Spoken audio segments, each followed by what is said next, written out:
Welcome to the Australasian Law Management Journal and our Q&A podcast series. Through these podcast interviews, we are telling the stories and exploring the leadership and business strategies of some of the leading minds in the Australian legal sector. Hi, I'm Cameron Cooper, editor of the Australasian Law Management Journal. Today, in our Q&A series, we're speaking to Sam Nickless, the CEO of Gilbert and Tobin. In this interview, Sam explains the secrets behind the firm's long-term success, the lessons he brings from his time at McKinsey, and why the rise of Gen AI will require retooling across many aspects of law firm operations. Sam, thank you very much for your time. Really great to have you on our Q&A today. Just as a starting point, it's been a tumultuous few years for the economy, I guess, and it's been a difficult market for law firms. Just wanted to get your sense of how things are for Gilbert and Tobin, and obviously what you see in the Australian market at the moment. Yeah, thank you, Cameron. It's good to be here. I'm looking forward to sharing some thoughts with you. The market has been tumultuous, and I guess the early stages of COVID were very alarming for all of us. But then at the back end of it, the demand for services, that particularly transactional legal work, was such that demand was often outstripping supply, and the big challenge became getting talent and trying to hold on to people. There was a lot of movement of staff overseas with the draw of moving to the UK and the US, and those markets had opened up. So that was sort of what the big challenge was. Things have settled into a reasonably good state, I think, for the large firms at the top end of the legal market. And Thomson Reuters recently produced a report on the first half of this financial year and described it as an ongoing strong period for law firms. And we've seen that as well. I think there's been after a real slowdown in merger activity last year, there's been a comeback in M&A transactions and corporate transactions. And, of course, litigation has been very strong across the market. So I think the market has been quite benign. There's definitely economic uncertainties that make us always a little bit worried about the next 6 months on, but each 6 months seems to have gone reasonably well lately. And where does that leave you on the talent front? There's been a lot of discussion about firms attracting and retaining the best talent. I guess you have the advantage of a very strong brand, but how's that been? Yeah, so that is still, and I think we'll get onto challenges, that is still the number one thing that we must do in law firm management is attract, retain, develop the best talent. And it's still a challenge. It's a very competitive market for talent. It's a competitive market amongst law firms for the best partners, and then for the best legal practitioners and for business professionals in all areas. And so retaining and attracting talent remains challenging, but isn't at its extreme peak that it was in late 21, early 2022.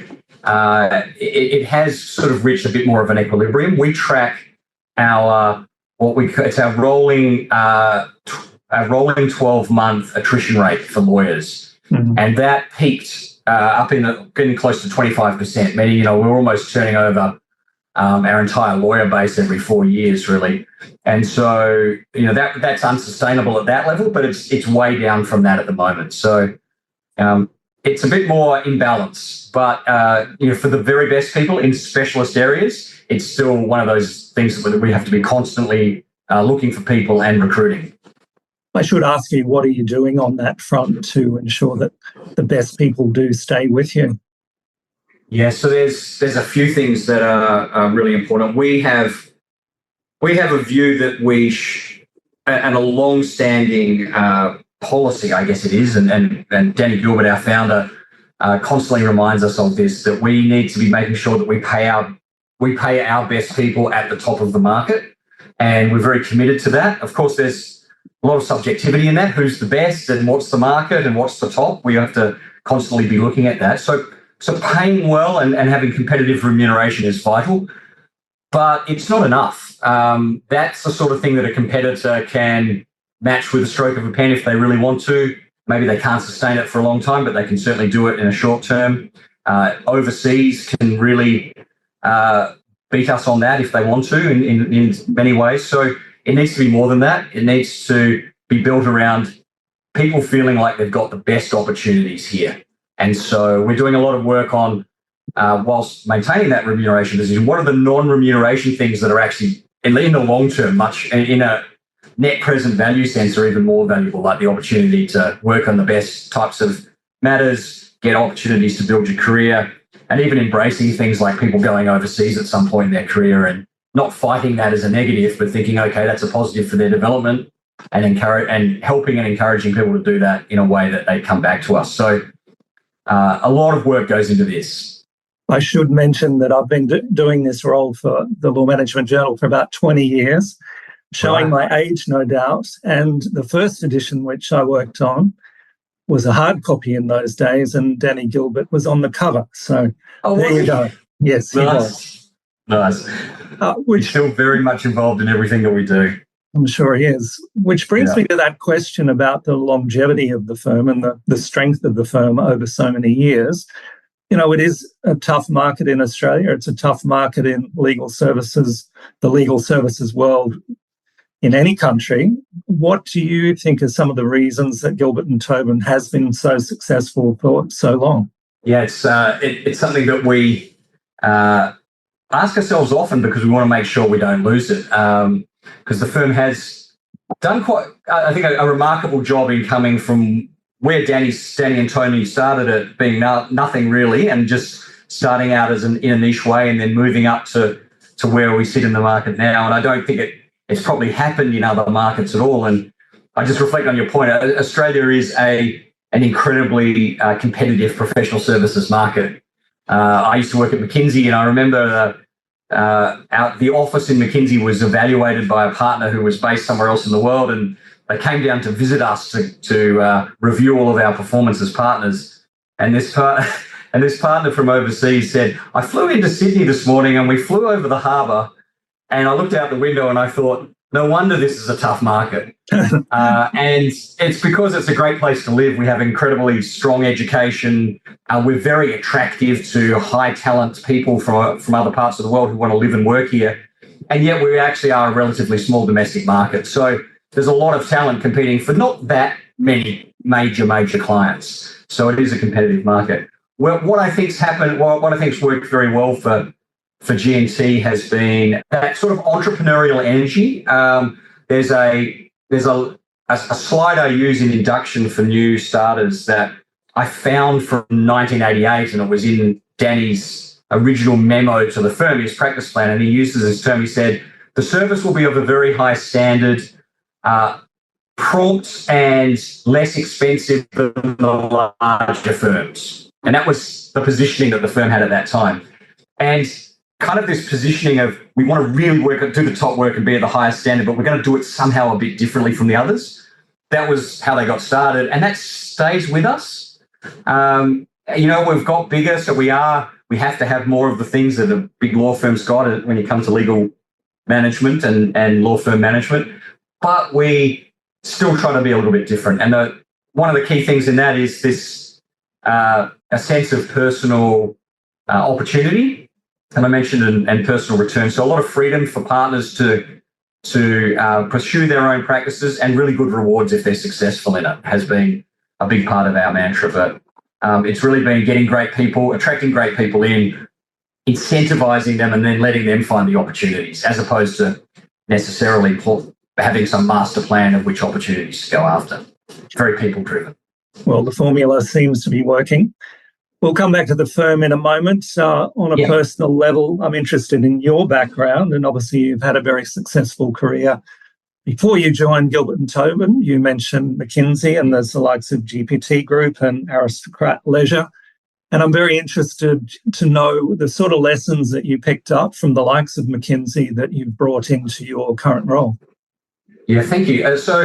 It is an interesting journey. I mean, I did a law degree, but I didn't actually practice. I got myself admitted, but didn't end up practicing a day. And then I went to McKinsey and spent that time there, and then in industry, and then got the opportunity to come to G&T as the Chief Operating Officer. So that was my journey. I ended up becoming a partner of a law firm which is what I thought I would be when I was, 22, but I took a while to get there and came the long route. Look, I picked up quite a bit along the way obviously McKinsey was very formative for me. It teaches you a lot about problem solving, thinking through issues. But the other thing that was very helpful to me even now, is the breadth of topics that you work on, industries you work in, and particularly doing that consulting in Australia. I was sort of mentioning the small market.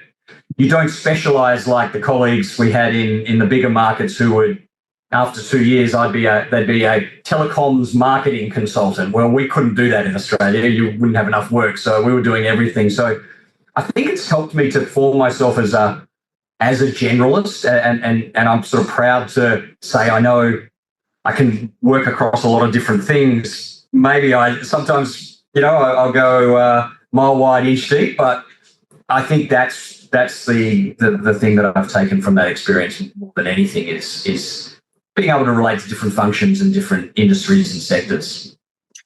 Our publication's very much targeted at a management and leadership audience, I guess, and we always ask the Q&A participants about their management style and what has worked for them over the years. You've drawn from, the likes of McKinsey again, which I'm sure has been very formative for you. How would you describe your management style? I think I would describe it as being, and I think my team would say that who work closely with me, and we do feedback sessions where they've used some of these words. I think I describe my style as empowering. I try to set a vision. I try to put a bit of a framework around what we're trying to achieve, but not be all that directive on everything in terms of management. So give people a fair bit of freedom to run their own race and show their own way and utilize their own talents. And I hope that's certainly my intention. I think that comes through. I do quite like, I say that as well as that, I do quite like doing real work as well. I'm not sort of a manager that just sees everyone in a one-on-one and delegates everything. I do actually quite like to open up a blank spreadsheet or a blank PowerPoint and start to put a few thoughts together, and at times I need to play with the data and understand it myself to draw insights out of it. So I like to sort of be a bit into the detail, but also give my people enough room for them to really own that aspect of their job. It must be a tough balancing act because, a big firm, big brains, sometimes big egos, and managing all of that's pretty tough. Yeah, that's right. I mean, we've got incredibly talented group of people across the whole firm, and it's and lots of strong opinions. And our partners in particular, who are owners of the business, have got very strong opinions. I think we've got I haven't done much work in other law firms, but I hear about them from my colleagues and the like. I think we are in a good position with our firm and particularly our partners, in that whilst partners will have views on things and they express them strongly, there's a good trust in the management team to make decisions on their behalf. Mm-hmm. And I think that's the way that it works best. And obviously the respect that Danny's had and Danny's strong leadership has created that position for the management of this firm, which I think is one of those keys to its success, actually. We don't have big votes on everything related to all sorts of what we would consider minor operational things, but I do hear that occasionally these things go to votes in other firms, and I just can't imagine what that would be like, because we tend to get on with just doing it. Get on with the job. On a more personal note, I'm interested in what drives you on a daily basis. What do you love about the job? What gets you out of bed in the morning? You think, I definitely want to go into the office. Yeah, look, I think I definitely really enjoy the people that I work with. I mean, I know that's a cliche, but I think I really enjoy the interactions I have with all of our people, the partners that I see, with the team that we have in the operational and business services area. So that I draw energy from that. I do. I think that thing I described before about having in my background worked in different functions and that breadth and variety. I enjoy the variety that I have in my job. I think I'm very lucky when I sort of reflect on the role I have, I'm lucky that I get to play in a whole bunch of different areas, whether it's tech or it's innovation or it's finance. And so that's one of the things that I just enjoy about it. So that kind of gets me going. My family's very important to me, and my partner Jill is she's chief operating officer at a sort of large and growing startup. So she's got a very busy job herself, and she and our daughter are a very important part for me. So I try to get the work done and also be able to spend some time with them. So proof that work-life balance can actually exist, eh? You can get there. You need to kind of integrate them all into each other, I think. Yeah. You mentioned tech and innovation before, and one of the themes of this particular edition will be around technology, and particularly looking at the possible impact of Gen AI. And I know you've got a strong technology background, so we're really interested to hear your thoughts on where this might be going for legal firms in particular with AI. Yeah, I think it's a really important moment for us. I think since I came into the legal industry, I guess I say, after I did my first sort of junior stint. I came back in 2015, and one of the things I looked at was, with that beauty of a blank sheet of paper and an empty diary, where's the money coming from? What's happening in the industry? And you could see even then that there was significant amounts of venture capital and the like going into legal tech, and looking at the profit pools that law firms had and trying to go after those. And I think, over that period, I've had this view that we are in this shift from the legal industry being a labour-only industry, like the only factor of production that really mattered was labour. And that has all sorts of implications. It's how we price. We price on the scarcity of labour being time. It's how we own the thing, which we own it through partnerships. And so the key labour owns the major players. All of that sort of came from that economic foundation. And we're moving to a labour plus capital model. And we're in the early stages of the transition. And there's been stops along the way where it's been happening. But I think generative AI and the next wave of AI has been the tipping point where we start to see capital really, really playing out.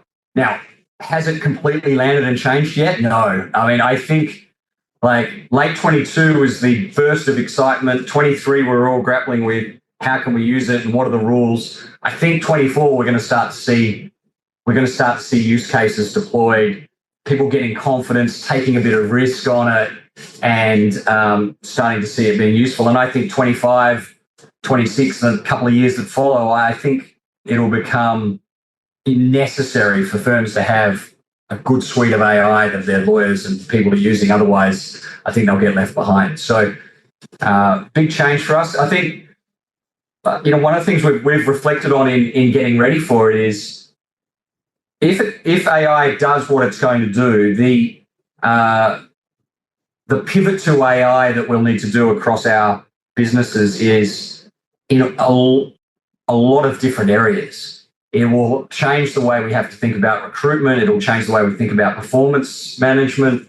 It'll change the way we think about knowledge, change the way we think about client service delivery.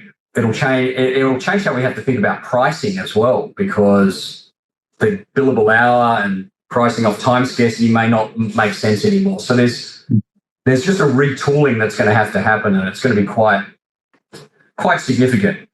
But it's not, in my view, going to take away all lawyers' jobs or anything.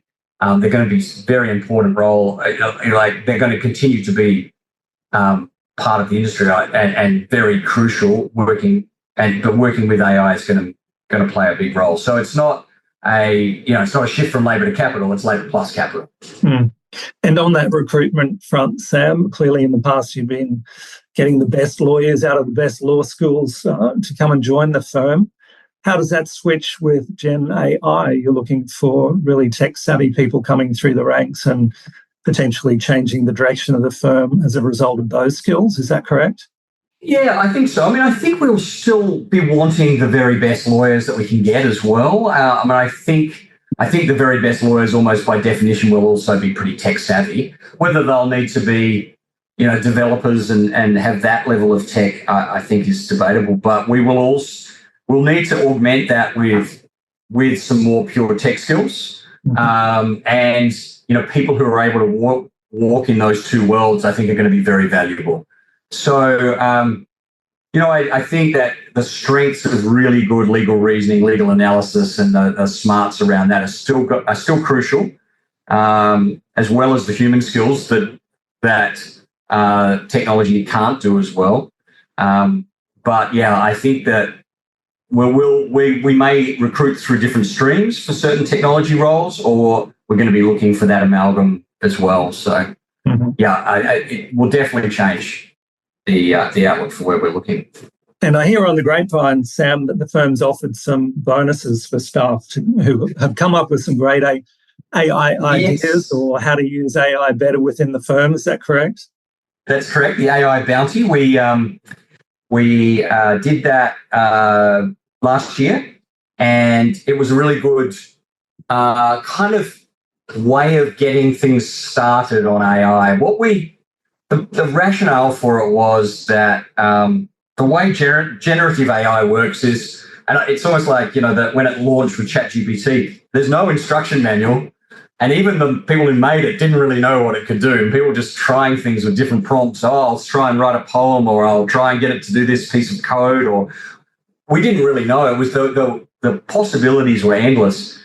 So unlike other sort of process changes where the consultant in you would say, okay, we should get a team together, we map every process in the firm and we work out which ones we can automate, it became obvious that you couldn't do Gen AI like that. It would have to be more of a crowdsourced, 1,000 flowers bloom rather than picking winners. And so we thought, well, if it's going to revolutionize the way people work, but we can't really look at everything they do in their work, let's let them try it. So the idea was to raise awareness quickly, but also to say to our people, you do work every day. If you see things that you think, I wish there was some AI that could fix that, or I've tried something with these tools, tell us about it. We'll see what we can do about it. So that was the rationale. We got some great ideas. We put 20 grand out there. We ended up giving out a few big prizes like 4 grand, 4,000, I think 3,000, couple of 1,000. We ended up spending more than the 20 because we grossed it up so that they could pay tax and still get the number after tax. So we're very pleased with the ideas, and we've got them in a big database. There were a lot of things in there that existing technology could do, so we helped make sure people knew that. And there's a few that we're trying prototypes, and others that we can't do yet, but they're on the list. So once we can find a way to make the technology, we'll pull them off the list and have a go at them. Sounds like a great innovation within the firm. On other matters, Sam, I'm interested in this notion that the firm is very much wanting to contribute to outstanding citizenship, whether that be through pro bono work, whether that be through championing social causes. And I know the firm was very supportive of the Voice Initiative in the past 12 months or so. I just want to know the motivation behind that. That's clearly around being more than a business. That's giving back to the community, I assume. But you tell me why it's so important. Yeah, I think that's the starting point. There's a professional duty aspect as well. There's a people engagement aspect to that because it makes our people feel proud of the firm and also gives them opportunities to apply their skills to those important aspects.